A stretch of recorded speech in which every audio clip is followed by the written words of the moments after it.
तो hello sir, again आपका welcome है हमारे पेज योगेंद्र सिंह योगी पे। नमस्कार सर। सर, अभी तक हमने काफ़ी सारी चीज़ें कवर की, बट जो आज की न्यूज़ आ रही है वो ऑलरेडी काफ़ी ज़्यादा चर्चा में थी और अचानक से पता चला कि नितिन नवीन जी को अध्यक्ष बना दिया गया है बीजेपी का। तो उसके बारे में सर आप बताइए हमारे ऑडियंस को, क्या क्या चीज़ें हैं और कैसे हो रही हैं? हाँ, पूरी बीजेपी मौन है और ये नितिन नवीन कौन है, हर कोई पूछ रहा है। तो मामला ये है कि नितिन नवीन जी का नाम ऐसे आया पूरे उसमें कि मतलब कि ये जो फैसला आया है, जो काफ़ी दिन से लंबित था, 2 साल से, डेढ़ 2 साल से नड्डा जी की जगह पे। तो ये मतलब कि हैरानी वाला नहीं था, ये शॉकिंग चौंकाने वाला फैसला था हर एक के लिए। जो बीजेपी में वो भी, जो बीजेपी के सीनियर लीडर है वो भी, जो दूसरे पॉलिटिकल पार्टियां हैं उसमें भी, सभी एकदम से वो है। इवन मेरे ख्याल से जो नितिन नवीन है उसके लिए भी चौंकाने, उसको भी उम्मीद नहीं थी, वो भी अपने किसी कार्यक्रम में लगा हुआ था, उसे भी नहीं पता था शायद कि मुझे इस तरह से दिया जाएगा। तो इसमें तो बात यह है ही कि भाई ये नाम चौंकाने वाले तो है ही।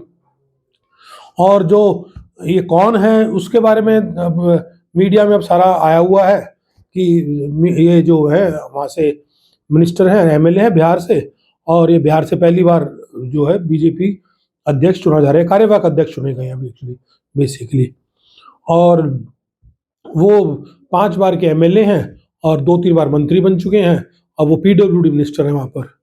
और इनके जो फादर थे वो भी काफ़ी सीनियर लीडर थे, वो भी 7 बार के एमएलए थे और मंत्री थे। वो अपना नवीन किशोर सिन्हा उनके जो बेटे हैं, पारिवारिक पृष्ठभूमि से आए हैं।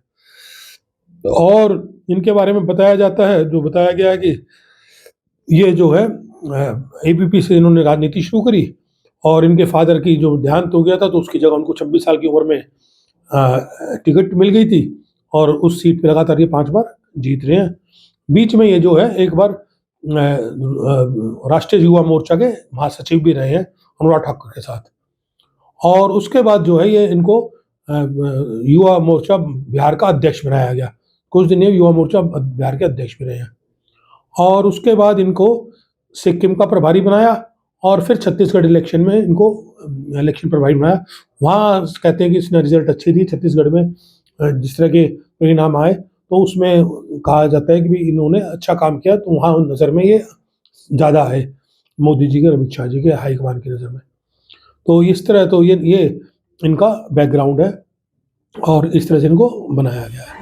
बिल्कुल। तो सर हमें ये तो समझ में आया कि मतलब क्या चीज़ें थी, कैसे उन्हें बनाया गया। इसके सर इसके पीछे के कारण क्या थे? क्या राजनीति थी? क्या वो प्रेज़ेंट करना चाह रहे हैं और ऐसा मतलब उन्होंने क्यों किया कि एकदम से एक नया नाम लाके सामने रख दिया? हाँ, अब इसके पीछे तो देखो क्यास ही लगाए जा सकते हैं। वैसे तो कोई ऐसी बात नहीं थी कि युवा बनेगा, क्या बनेगा, कुछ नहीं पता। और बीजेपी में इस तरह के चौंकाने वाले फैसले होते रहे हैं और ज़्यादातर ये सही होता है कि जिनके नाम चल रहे होते हैं, वो ज़्यादातर गायब हो जाते हैं। पर इसके पीछे की राजनीति में जो लगाए जाते हैं, वो कई तरह के एंगल हैं। एक तो ये सीधी-सी बात ये है कि बीजेपी में अब जो बात चल रही है, वो चल रही है कि आफ्टर मोदी कौन सक्सेसर बनेगा। और उसके जो मेन कंटेंडर है वो है अमित शाह और योगी आदित्यनाथ। इन दोनों में एक आदर्श लड़ाई चल रही है, आदर्श वो काम चल रहा है, वो काफ़ी तेज खींचा है।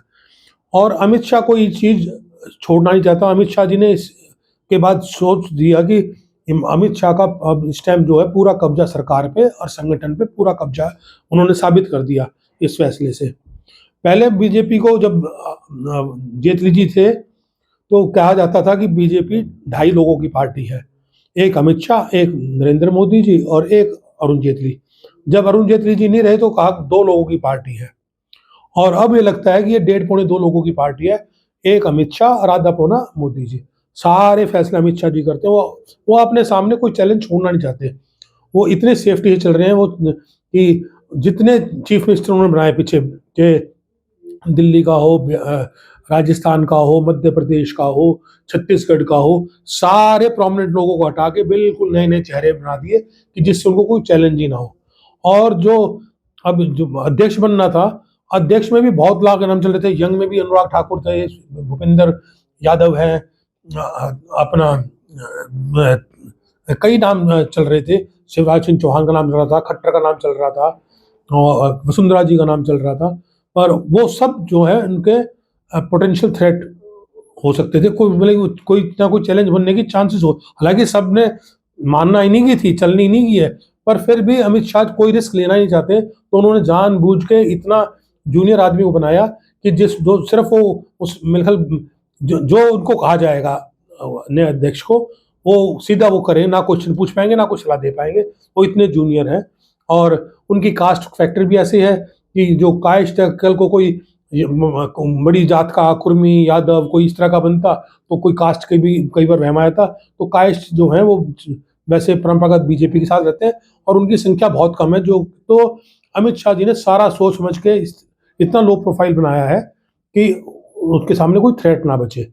और मुझे तो ये लगता है कि इसमें जो है आरएसएस का भी कोई भागीदारी नहीं रही, आरएसएस से भी सलाह नहीं ली गई, क्योंकि आरएसएस ने के प्रमुख ने तो थोड़े दिन पहले ही कहा था कि हमारा कोई मतलब नहीं है, ये बीजेपी का अंदरूनी मामला है और अगर हमें बनाना होता तो हम तो 10 मिनट में बना देते, हम इतना लंबा टाइम नहीं लेते। क्योंकि ये जो निर्णय है, वो टलता जा रहा था कई कई साल से।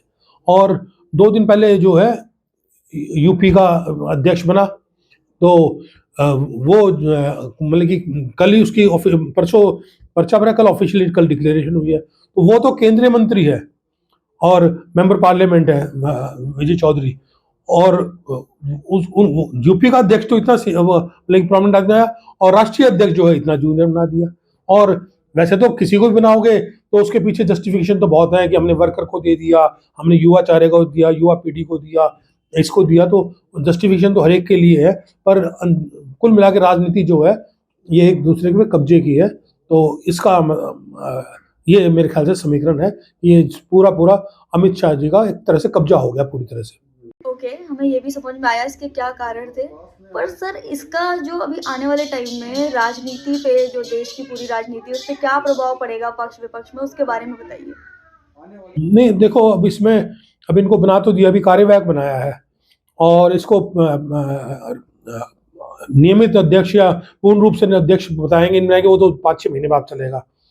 और जो आए हैं नितिन नवीन, अब वो तो भविष्य बताएगा कि कैसे जैसा काम करेंगे, जिस तरह से होंगे, वो फ्यूचर तो हम जानते नहीं, भविष्य में हो सकता है बहुत अच्छा काम करें, बहुत बढ़िया चले, इसमें कोई शक नहीं। एक तो उनके ये है कि उम्र उनके पक्ष में है, वो 45 साल की उम्र के हैं, तो जो पॉजिटिव बात है कि जो बीजेपी युवा भर्ती करना चाह रहे थे, जो युवा और महिलाओं पे फोकस करना चाह रहे थे, तो उससे एक पर्पस सॉल्व हो जाएगा कि जो है एक युवा अध्यक्ष मिल गया, तो वो उसके पास काफ़ी लंबा टाइम है। अगर वो पूर्णकालिक अध्यक्ष बनते हैं, तो 45 साल के, तो उनके पास लंबा टाइम है अपने आप को प्रूव करने के लिए। दूसरा, राष्ट्रीय जो परिप्रेक्ष्य में जितनी विपक्षी पार्टी हैं, उसमें सब युवा हैं, चाहे राहुल गांधी कम उम्र के हैं, अखिलेश यादव कम उम्र के हैं, स्टालिन भी बहुत ज़्यादा उम्र के नहीं हैं, तेजस्वी यादव भी कम उम्र के हैं, उधर से ममता बनर्जी का भांजा अभिषेक बनर्जी है, वो भी यंग है। तो एक युवाओं की टीम में बीजेपी ने ये कह दिया कि भी इनके मुकाबले लंबा चलने के लिए एक हमारे पास युवा हो गया। और अब जो इसकी कार्यकारिणी वगैरह बनेगी बीजेपी की, तो उसमें जो है बहुत सीनियर लोग अब अपने आप ही हट जाएँगे, बहुत सीनियर लोग नहीं आएँगे और ये ज़्यादातर सीनियर लोग मंत्रिमंडल में जाएँगे या दूसरे उसमें जाएँगे।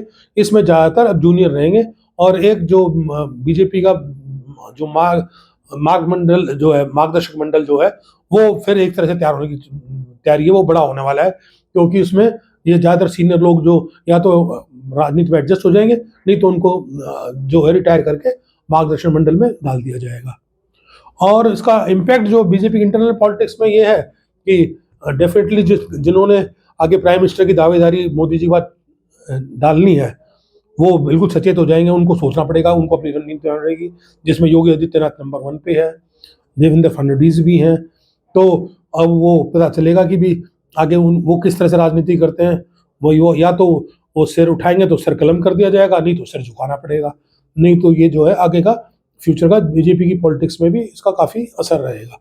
तो अब देखते हैं कि इसका आगे क्या रहता है। ऑडियंस से भी मेरी यही रिक्वेस्ट है, अगर आप हमारे पेज पे नए आए हैं, you can subscribe our channel, और अगर आपको वीडियो अच्छी लगी आप लाइक कर सकते हैं।